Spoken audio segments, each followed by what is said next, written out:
Bonjour, ici CryptoLi, j'espère que vous allez bien. Aujourd'hui, sans tarder, comme d'habitude, on va aller voir le prix du XRP qui se situe à 91 centimes, moins 10% depuis 7 jours ou 6,8% depuis 24 heures. Les marchés se portent plutôt bien, 8,8% en hausse avec quasiment 7 trilliards de dollars. Fiat Leak, on a remonté un peu après avoir descendu à 83 centimes ici et tout est vert, pratiquement 58 gagnants contre 2 perdants. 3 perdants. Alors, sûrement vous êtes au courant que le projet Flare va intégrer XRP, Dodge, XLM, mais là, ils viennent de faire une levée de fonds de 11,3 millions de dollars auprès de un VC de premier ordre. Là. Bon, comme pour ceux qui ne savent peut-être pas, Flare, bon, c'est une blockchain qui est très attendue avec un accord de Byzantine fédéré qu'on appelle FBA de Turing. C'est un peu technique, mais retenez que c'est basé sur le FBA. Là. Conclut son cycle de financement stratégique. Je sais que c'est une nouvelle d'hier, mais j'ai oublié d'en parler, alors j'en parle aujourd'hui. Introduit au troisième trimestre de 2020, Flare, le FLR, est présenté comme un environnement pionnier de blockchain FBA complet de Turing, en plus d'être un écosystème haute performance pour les applications décentralisées, comme par exemple Flare Finance.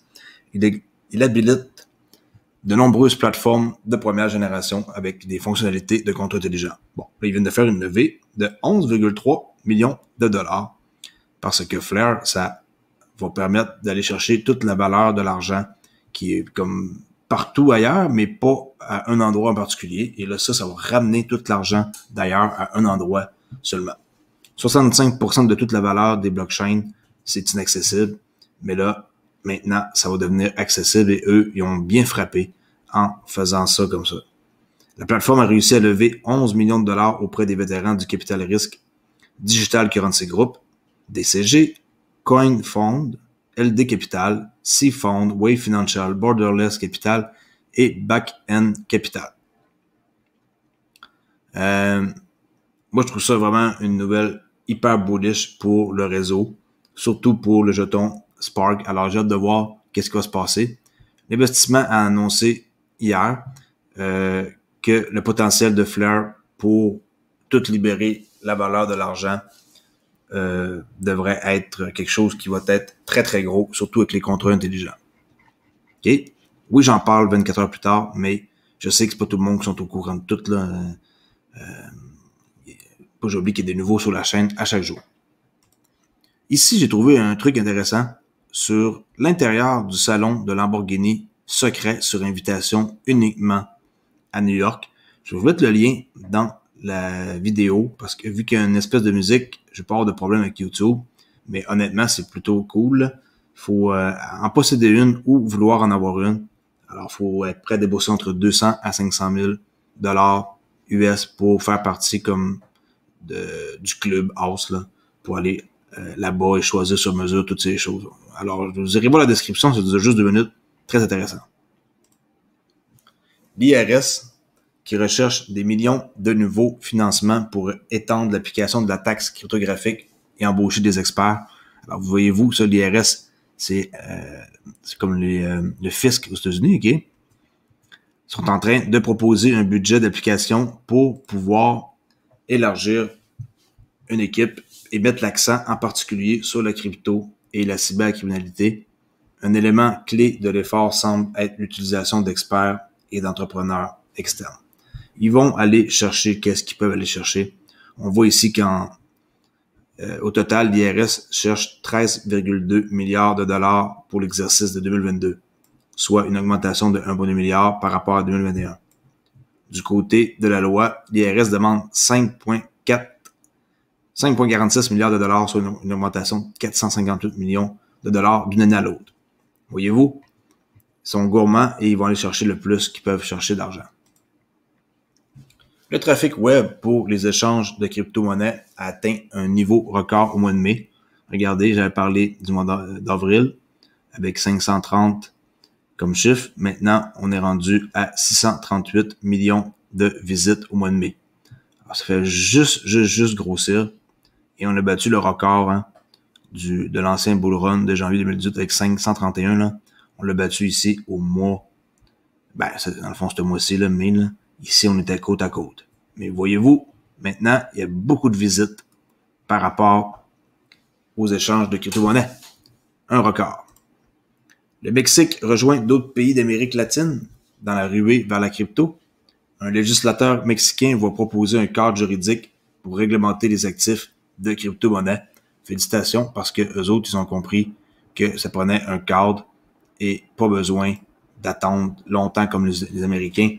Ils vont s'organiser pour mettre un cadre et réglementer tous les actifs de crypto-monnaies.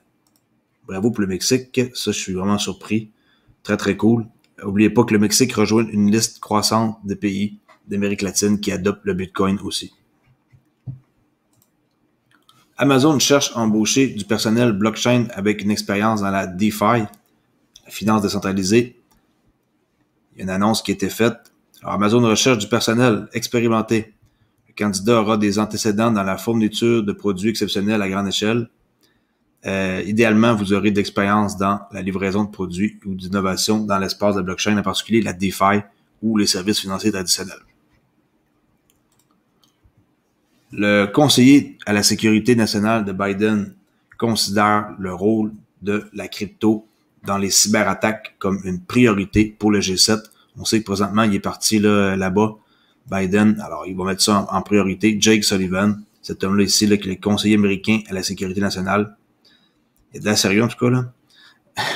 A déclaré que la DeFi de la crypto-monnaie se trouve au cœur des attaques de ransomware. Alors, à surveiller. Ils vont mettre ça en priorité. C'est quelque chose qui est à suivre de près. Le Paraguay pourrait être le prochain à courtiser les entreprises de cryptographie avec le projet de loi en juillet. Le membre du Congrès paraguayen, Carlos Rejala, espère attirer des entreprises de cryptographie dans la nation sud-américaine avec un nouveau projet de loi le mois prochain. On voit ici le gars qui a même mis en plus le laser rouge comme ça dans les yeux. Le mois prochain, le membre du Congrès paraguayen, Carlos Rejala, prévoit de présenter un projet de loi pour attirer les sociétés minières internationales et d'autres entreprises de cryptographie. Alors, encore une fois, c'est ce genre d'endroits-là qui vont essayer de miner le plus possible et d'embarquer dans l'aventure du minage de Bitcoin. Apparemment, c'est pas loin, c'est pas encore près de s'éteindre, hein? C'est ce qu'on peut voir. Directeur principal en développement des affaires pour RippleX, pour les banques centrales, notre grosse job ici, des dizaines d'expériences, puis toutes sortes de trucs compliqués là, qui demandent plein d'expérience. OK? Pour vous montrer qu'il y a toujours plein d'offres d'emploi chez Ripple. Regardez, quand on clique, tout ça, c'est toutes des offres d'emploi qu'il y a. Alors, si vous voulez travailler pour ces compagnies-là, ben, allez voir leur site, on sait jamais. Ici, ben, ça a eu lieu aujourd'hui. S'il y en a qui sont intéressés à entendre qu'est-ce qui s'est passé sur le nouveau système, le système financier futur, comme l'opportunité par rapport à qu'est-ce qui se passe pour les banques centrales. Il y avait une rencontre importante avec la Banque des logements et des affaires urbaines. C'est un truc qui durait 2 heures. Là. Je sais que c'est en anglais et tout. Là. Ça devrait pas intéresser grand monde, mais en tout cas, on sait jamais. Quelqu'un qui s'intéresse, il peut savoir où trouver des informations très importantes pour tout ce qui est politique, économique, pour les banques, logements et affaires urbaines. Là, j'ai traduit en français, là, mais c'était aujourd'hui. Comité ici qui avait une rencontre à 2h30. Le XRP Ledger, à quel point votre monnaie est-elle verte? J'ai déjà montré cette page-là, la preuve, c'est souligné, là. Consommation d'énergie du Portugal. Bitcoin, 57,9 milliards de kilowattheures. Regardez juste pour le XRP, c'est pas beaucoup, 474 000. 1,8 million versus 57 milliards. Même Ethereum, c'est quand même assez coûteux, là. Et on peut mettre aussi par carte de crédit ou en espèces. Regardez, carte de crédit. XRP, 474 000. Visa, 48 000 kWh. Mastercard. Bon, Visa Mastercard, c'est des moins dispendieux, là. Puis en espèces, ben, ça équivaut à quand même juste 474 000 versus 2,64 millions de kWh. Mais moi, c'est la crypto qui m'intéresse.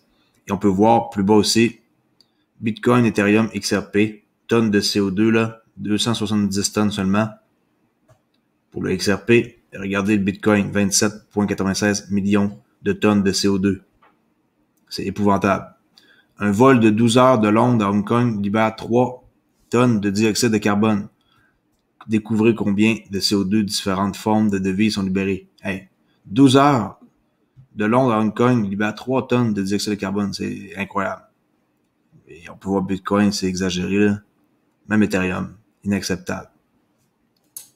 Et là, on voit aussi consommation de gaz au gallon, comparaison de 60 millions de transactions en 2019.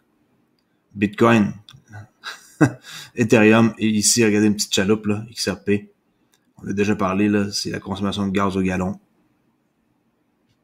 Seulement 37 800 gallons de gaz, contrairement à 4,54 milliards de gallons de gaz.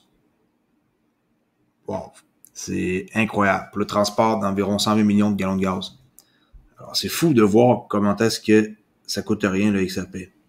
Alors, si vous pensez encore que le XRP est pas vert, détrompez-vous. Avec Energy Web, ils vont décentraliser toute la blockchain d'ici 2030, c'est l'objectif. Et ils vont y arriver. Et là, on peut voir ici, encore une fois, Bitcoin, Ethereum, XRP, Visa, Mastercard, la monnaie en papier. Et on voit très bien que XRP s'en sort très, très bien, là. Kilowattheure, ça, c'est le résumé de toutes les choses qu'on a vues en haut, là. Kilowattheure, émission de CO2, gallons de gaz. OK.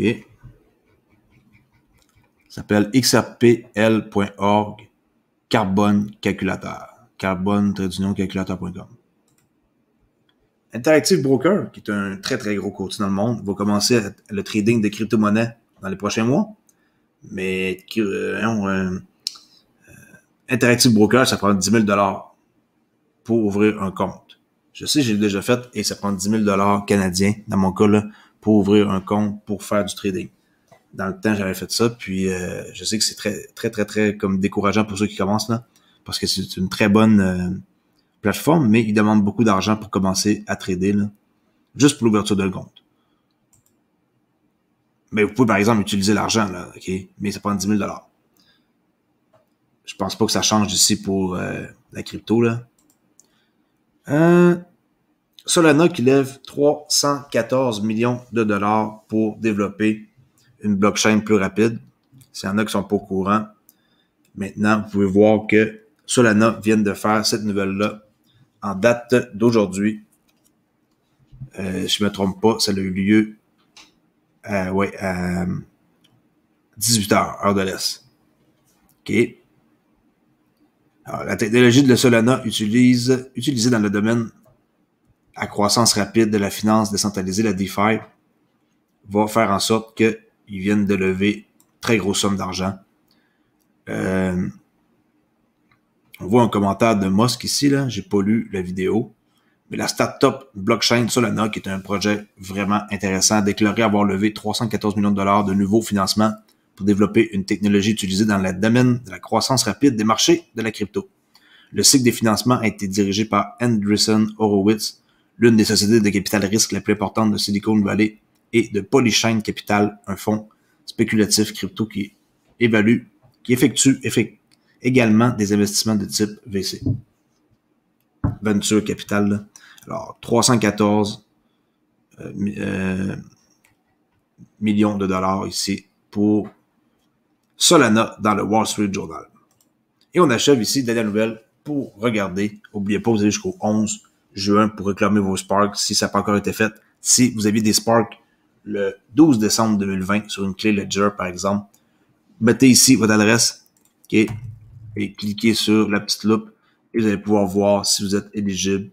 Dans le fond, si vous avez bien fait votre travail et que on va voir toutes des onglets apparaître ici en vert avec des crochets et ça va indiquer que tout est correct avec des crochets verts, en quoi que vos Sparks ils vont aller à l'adresse que vous avez mis Ethereum. Si vous aviez des XRP sur votre Ledger avant le 12 décembre 2020, alors il vous reste seulement une journée et demie. Dépêchez-vous parce que ratez pas votre chance d'avoir des Sparks. Merci beaucoup d'avoir écouté et allez voir dans ma description pour plus d'informations sur mon cours gratuit de crypto-monnaie pour débutants. Et si vous êtes intéressé à rejoindre ma chaîne comme membre pour avoir des avantages exclusifs, cliquez ici et vous ne serez pas déçus. Merci beaucoup d'avoir fait partie de la gang qui soutient ma chaîne avec les 5000 abonnés maintenant que je possède. Merci, au revoir.